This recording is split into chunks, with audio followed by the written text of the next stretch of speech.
வணக்கம் குரு. இன்றைக்கி எடுத்த நீங்கள் கிளாஸ் ரொம்ப நல்லா இருந்துச்சு.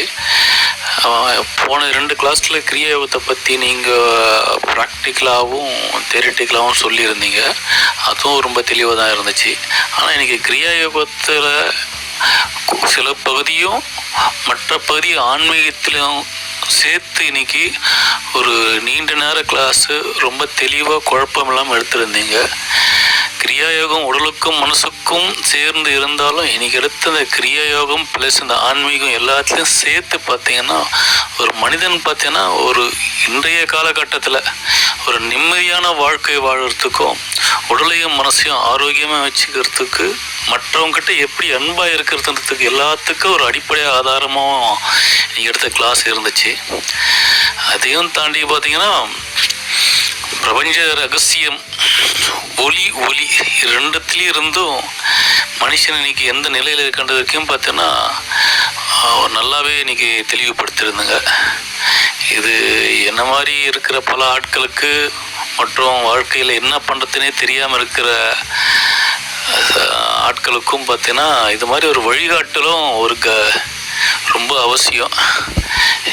உங்களுடைய சேவை இன்னைக்கு இருக்கிற மக்களுக்கு நிறைய தேவை.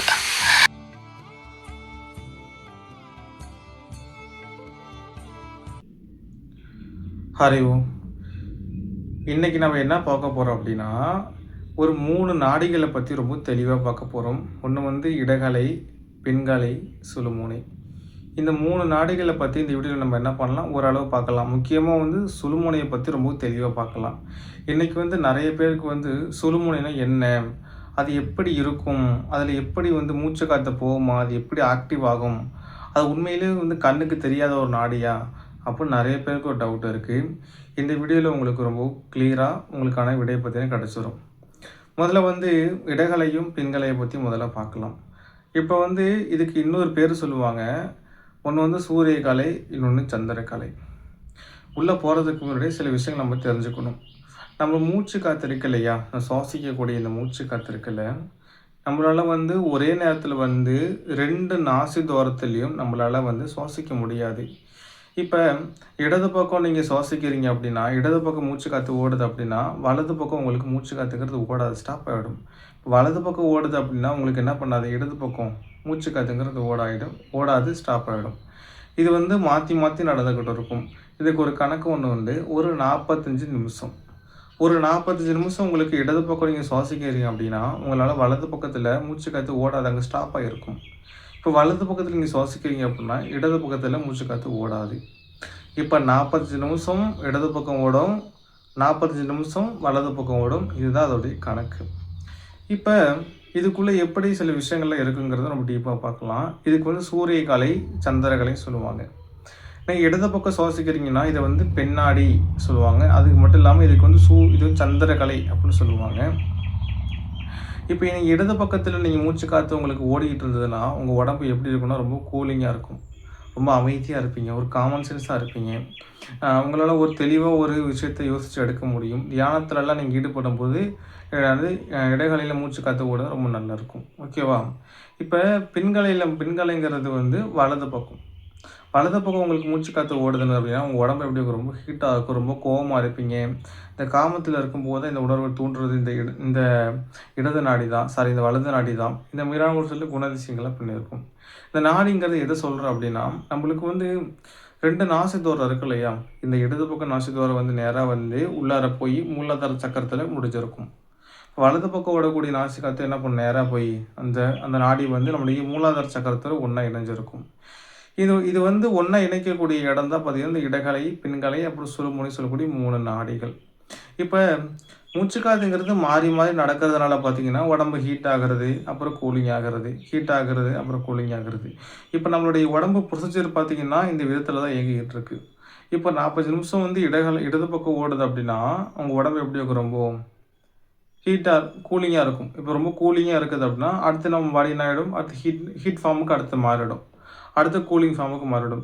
இந்த ஹீட்டும் இந்த கூலிங்கும் நம்ம உடம்புல நார்மலாக இருக்கிற வரைக்கும் ஒரு மனுஷனுக்கு பார்த்திங்கன்னா எந்த வித நோய்களும் பார்த்திங்கன்னா அவனுக்கு வராது. ரொம்பவும் ஆரோக்கியமாக இருப்பான், ரொம்பவும் எந்த ஒரு மகிழ்ச்சியாக இருப்பான். அவனுக்கு எந்த குழப்பமும் ஏற்படாது. அதாவது அந்த பிரெயின் லெவலும் சரி கரெக்டாக வந்து இயங்கும். இதில் ஏதாவது ஒரு நம்முடைய உணர்வு ரீதியாகவும் சரி, நம்முடைய கர்மா ரீதியாகவும் சரி, இதில் வந்து மாற்றங்கள் ஏற்படும்போது, அப்போ தான் நம்மளுக்கு என்ன நடக்கும் அப்படின்னா பிரச்சனைகள் வரும். அப்போ தான் நம்ம உடம்புல வந்து நோய்கள் வரும். இதுக்கு எல்லாமே இதுதான் வந்து காரணம். இது 2 நாடிகள் இருக்கட்டும். இந்த 2 நாடிகளை நம்ம சமநிலைப்படுத்திட்டோம் அப்படின்னா, நம்மளுக்கு என்ன பண்ணும், அடுத்த சுழுமுனை நாடிங்கிறது ஓட ஆரம்பிச்சிடும். ஓகேவா? அடுத்து நம்மளுக்கு வந்து சுழுமுனையை பற்றி பார்க்கலாம். இது எப்போ வேலை செய்யும் அப்படின்னு. இப்போ நான் கணக்கு சொன்னேன் இல்லையா? ஒரு 45 நிமிஷம் அப்படின்னு. இப்போ 45 நிமிஷம் வலது பக்கம் ஓடும். ஓகேவா? அடுத்த 45 நிமிஷம் இடது பக்கம் மூச்சு காற்று ஓடும். இந்த இடது பக்கத்துலேருந்து வலது பக்கத்துக்கு மூச்சு காற்று மாறும். ஓகேவா? அந்த வலது பக்கத்துலேருந்து இடது பக்கத்துக்கு என்ன பண்ணும்? மூச்சு காற்றுங்கிறது மாறும். அந்த மாறும்போது என்ன நடக்கும் அப்படின்னு வச்சுங்களேன். இப்போ இங்கே சுவாசம் ஓடிட்டே இருக்கும். இங்கே சுவாசம் ஓடிட்டே இருக்கும்போது கொஞ்சம் கொஞ்சமாக சுவாசம் குறையும். கொஞ்சம் கொஞ்சமாக குறைஞ்சி அந்த 45 நிமிஷம் முடியும்போது சுவாசங்கிறது என்ன பண்ணும்? கொஞ்சம் கொஞ்சம் குறைய ஆரம்பிச்சிடும். குறைஞ்சி இங்கே என்ன பண்ணும்? கொஞ்சம் கொஞ்சமாக லைட்டாக ஓடும். இப்போ இங்கே 100% வந்து இடது பக்கம் ஓடுது. ஓகேவா? இப்போ வலது பக்கத்துக்கு ஓடும்போது கொஞ்சம் கொஞ்சம் 10% குறைஞ்சி இங்கே 10% மூச்சு வரும். அடுத்து கொஞ்சம் கொஞ்சமாக குறைஞ்சி இந்த பக்கம் மூச்சு காற்று அப்படியே கொஞ்சம் கொஞ்சமாக இந்த பக்கம் அப்படியே ஃபுல்லு வத்த இந்த பக்கம் மாறிடும். அடுத்து இந்த பக்கம் ஓடி முடிச்சதுக்கப்புறம் அதேமாரி இந்த பக்கம் குறைஞ்சிட்டு இந்த பக்கம் கொஞ்சம் கொஞ்சம் மூச்சு வரும். 2 பக்கம் ஓடி அப்புறம் என்ன பண்ணும்? இந்த பக்கம் மாறும். இப்படி தான் இந்த மூச்சு பேட்டர்ன் பார்த்தீங்கன்னா இடகாலையிலேருந்து பின்கலைக்கு மாறுறது, பின்கலையிலேருந்து வலகலைக்கு மாறுறது, இந்த மாதிரிலாம் மாறி மாறி மூச்சு காற்றுங்கிறது இயங்கிட்டு இருக்கும். இந்த இடத்துல சுழுமுனைங்கிறது எப்போ இயங்கும் அப்படின்னா வச்சுக்கலாம், ஒரு மிகப்பெரிய விஷயம், ஒரு ரகசியம் கூட சொல்லலாம். அப்படி கூட எடுத்துக்கோங்க. இப்போ 45 நிமிஷம் இடது பக்கத்தில் மூச்சு காற்று சுவாசித்து முடிஞ்சிட்டிங்க. இப்போ 46 நிமிஷம் என்ன பண்ணோம் அப்படின்னா, இடது பக்கத்துலேருந்து ஓடக்கூடிய மூச்சு காற்று கொஞ்சம் கொஞ்சமாக குறைய ஆரம்பிக்கும். குறைஞ்சி வலது பக்கத்தில் என்ன பண்ணும்? மூச்சு காற்று கொஞ்சம் கொஞ்சமாக வர ஆரம்பிக்கும். அப்படியே கொஞ்சம் கொஞ்சம் வந்து இப்போ வந்து சமநிலையாக வந்து ஒரு கட்டத்தில் ஓடும். இங்கே 50% மூச்சு காற்று இழுப்பீங்க விடுவீங்க. அடுத்து இந்த பக்கம் 50% மூச்சு காற்று இழுப்பீங்க விடுவீங்க. இந்த 2 மூக்குலையும் மூச்சு காற்று என்ன பண்ணும்? அப்படியே சமமாக போயிட்டு வருது. அப்போ சமநிலையாக மூச்சு காற்று இயங்கும்போது என்ன நடக்கும் அப்படின்னா, இங்கே தான் வந்து சுழுமுனைங்கிறது என்ன பண்ணும்? இயங்க ஆரம்பிச்சிடும். இந்த சுழுமுனையில் 2 பக்கம் மூச்சு காற்று சீராக ஓடும்போது உங்களோட சுழுமுனை பார்த்தீங்கன்னா ஆக்டிவ் ஆகிடும். இந்த நேரத்தில் என்ன நடக்கும் அப்படின்னா, நீங்கள் ரொம்பவும் சுறுசுறுப்பாகிடுவீங்க. உடம்புல எதையோ ஒரு எனர்ஜி வந்த மாதிரி நீங்கள் ஃபீல் பண்ணுவீங்க. டப்புன்னு எந்திரிப்பீங்க, டப்புன்னு சிரிச்சிருவீங்க, டப்புன்னு ஒரு வேலை பார்ப்பீங்க, டப்புன்னு உங்களுக்கு ஏதாவது தோணும். இவங்க வர போகிறாங்கன்னு தோணும், இவங்க நம்ம அடிக்க போகிறாங்கன்னு தோணும், இவங்க இது நடக்க போகுது அப்படியே நடக்கும். அந்த ஒரு நிமிஷம் இந்த 2 பக்கம் இப்போ 50% இங்கே மூச்சு காற்று ஓடுது, ஒரு 50% இங்கே மூச்சு காற்று ஓடுது. இந்த 2 பக்கத்துலேயும் ஒன்றா நடக்க பார்த்தீங்கன்னா, உங்களுக்கு வந்து உடம்பு ரொம்ப எனர்ஜி ரொம்ப அதிகமாகிட்டு இருக்கும். நீங்கள் அந்த ஒரு நிமிஷம் நடக்கும். இது வந்து ஒரு நிமிஷம் சில பேருக்கு 10 நொடி, சில பேருக்கு 20 நொடி, சில பேருக்கு 60, சில பேருக்கு ஒரு நிமிஷம் இப்படிலாம் நடக்கும். அந்த ஒரு நிமிஷம் 2 பக்கம் சீராக மூச்சு காற்று ஓடும்போது என்ன நடக்கும் அப்படின்னா, குண்டலினி சக்தி மேலே எழ ஆரம்பிச்சிடும். அப்போ தான் அந்த குண்டலினி சக்தி மேலே வந்து எழுகிறதுக்கான வாய்ப்புகள்லாம் அங்கே தான் வந்து ஏற்படுது. இந்த மூச்சு காற்று இடத்துலையும் ஒன்றா நடக்கும்போது தான் சுழுமுனை என்ன பண்ணுது? ஆக்டிவ் ஆகுது. ஆக்டிவ் ஆகும்போது என்ன நடக்கும் அப்படின்னா, இவங்க வரப்போகிறாங்கன்னு சொல்லுவாங்க, வருவாங்க. ஓகேவா? இவங்க நம்மளுக்கிட்ட பேச போகிறாங்களோ, கால் வருமானு தோணும், அதேமாரி கால் பண்ணுவாங்க, பேசுவாங்க. அதுக்கு ரொம்ப உடம்பு ஆக்டிவ் ஆகும். சிரிச்சிருவீங்க, கடந்து ஓடுவீங்க, நல்லா உட்காந்து டப்புன்னு எழுந்திரிச்சு டான்ஸ் ஆடுவீங்க. உங்களை அறியாத நீங்களே ஒரு விஷயத்த பண்ணுவீங்க.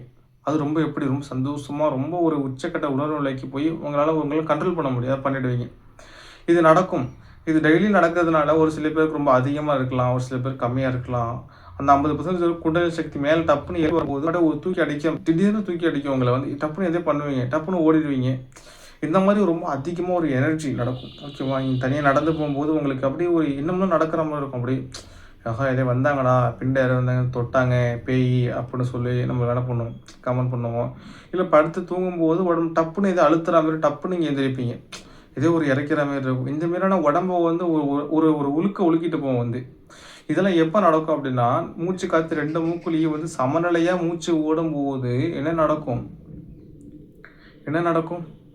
அப்போ தான் சுழுமுனைங்கிறது ஆக்டிவ் ஆகும். அப்போ தான் குண்டலினி சக்திங்கிறது மேலே தொட்டுட்டு போகும். இந்த சாமி வருது இல்லையா? இந்த சாமி வந்து அவங்கள மறந்து ஒரு அன்கான்ஷியஸ் ஸ்டேட்டில் வந்து ஆடுவாங்க. அப்போ ஆடும்போது உங்களுடைய கடந்த காலத்தை பற்றியோ, எதிர்காலத்தை பற்றியோ, உங்கள் பேர் கொண்டு எல்லாத்தையும் பற்றி வண்டியே சொல்லுவாங்க. எப்படி அப்படின்னா, அந்த ஒரு நிமிஷத்துல ஒரு 10 நிமிஷம் 5 நிமிஷத்தில் வந்து அவங்க பிரபஞ்சமே அவங்களுக்கு அப்படியே எத்தனை ஞானத்தையும் வந்து கொடுத்து அப்படியே அள்ளிட்டு போயிடும்.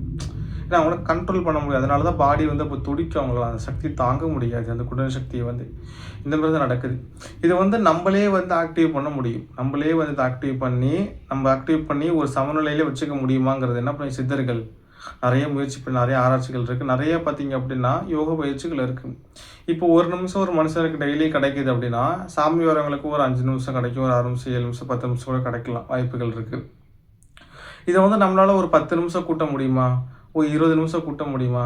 ஒரு அரை மணி நேரம் வச்சுக்க முடியுமா? இல்லை ஒரு நாள் முழுதும் சுழுமுனையை ஆக்டிவாக வச்சுக்க முடியுமான்னு பார்த்தீங்கன்னா, நிறைய யோக மார்க்கங்கள் இருக்குது. அதில் ஒன்று தான் கிரியா யோகம். நீங்கள் கிரியா யோகா நீங்கள் ப்ராக்டிஸ் பண்ணிகிட்டு இருக்கும்போது இடையில வந்து ஒரு கட்டத்தில் சுழுமுனையை ஆக்டிவ் பண்ணுறதுக்குன்னு ஒரு சுவாச பயிற்சி இருக்குது. அந்த சுவாச பயிற்சி நீங்கள் கரெக்டாக பண்ணிட்டு வந்தீங்கன்னா, உங்களுக்கு என்ன பண்ணும் அப்படின்னா, இடகாலையிலையும் பின்காலையிலையும் சமநிலையாக என்ன பண்ணும், மூச்சு காற்று ஓடும்போது உங்களுக்கு குண்டலினி சக்தி என்ன பண்ணும் அப்படின்னா, கீழே இருந்து எலும்பி மேலே வரத்துக்கான ஒரு நிலை என்ன பண்ணும் உங்களுக்கு ஏற்படும். ஓகேவா? இதுக்கு பேர் தான் சுழுமுனை. சுழுமுனைங்கிறது சூட்சமான ஒரு நாடி. அதில் மூச்சு காற்று போய் நிற்கும், அதில் மூச்சு காற்று ஓடும், அந்த மாதிரிலாம் கிடையாது. 2 மூக்கு துவாரத்தில் நம்ம சுவாசிக்கும் போது மூச்சு காற்று பார்த்தீங்கன்னா ஆட்டோமேட்டிக்காக சமநிலை ஆகும்போது பார்த்தீங்க அப்படின்னா, நம்ம சுழுமுனைங்கிறது ஆக்டிவ் ஆக ஆரம்பிச்சோம். அதோடைய சக்தி கூட ஆரம்பிச்சிடும். அதாவது சூட்சம் நாடி கண்ணுக்கு தெரியாதுன்னு ஏன் சொல்கிறாங்க அப்படின்னா, 2த்தையும் ஓடும்போது அந்த சென்டர் பாயிண்டில் நிற்கிது. அப்போ நிற்கும்போது என்ன நடக்கும் அப்படின்னா, கீழே இருந்து சக்கரை அதாவது மூலாதாரத்துலேருந்து குண்டலினி சக்தி என்ன பண்ணுது, எலும்பி மேலே வர ஆரம்பிக்குது. அப்போ நம்மளுக்கு ஒரு சில மாற்றங்கள் ஏற்படுத்தும். அதுதான் என்னது சுழுமுனை அனுபவம்னு சொல்லுவாங்க, வாசி அனுபவம்னு சொல்லுவாங்க, குண்டலினி அனுபவம், கிரியா அனுபவம்னு பார்த்து இனிமேல் நிறைய சொல்லுவாங்க. இதுதான் அதுக்குள்ள இருக்கக்கூடிய விஷயங்கள்.